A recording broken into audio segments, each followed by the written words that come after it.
So ito, bumuhos na naman yung malakas na ulan. Ito yung dito sa may papunta nung San Mateo, Montalban, no, kabilang side ng tulay. And kita nyo parang dagat na yung Marikina River. So ang oras na natin is 10:37 po ng umaga. And zoom out ko po ayan. Yung gilid, no, nung Marikina River, halos hindi mo na makita yung kalsada kasi lubog na rin po ng baha. Andyan yung mga dredging equipment nga, umahon na rin. Tapos tingnan nyo naman po,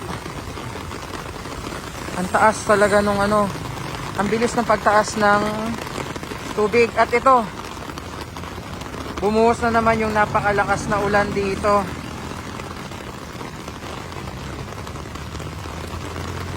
Lakas lakas ng agos.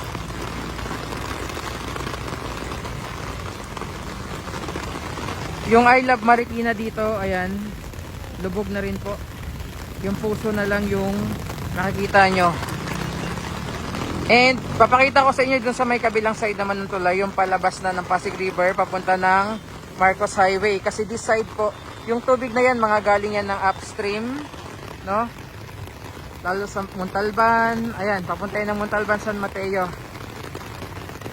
And kita nyo naman kung gaano kabilis yung ragasa agos ng tubig,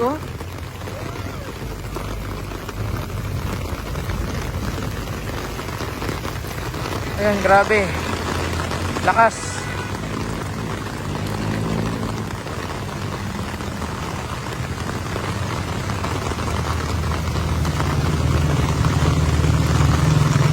Ayan, tawid tayo doon sa may kabila.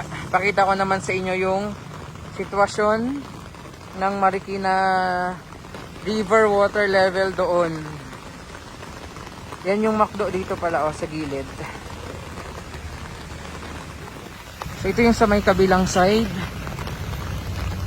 Ayan, tingnan nyo po. I-zoom out ko muna. Ayan. Yan na po yung itsura ng Marikina River ngayong umaga. Tapos ayun si Marikit. Tingnan nyo po kung hanggang saan na niya. Ayan. Pakita ko rin sa inyo yung gilid, no, ng pinakailog. And umabot na sa ibang mga kabahayan nga yung baha.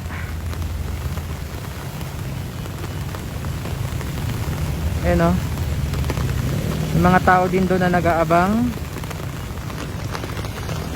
Kita nyo naman yung mabilis na ragasa ng kulay tsokolate na tubig, no, dito sa Marikina River. And mag-ingat po tayong lahat.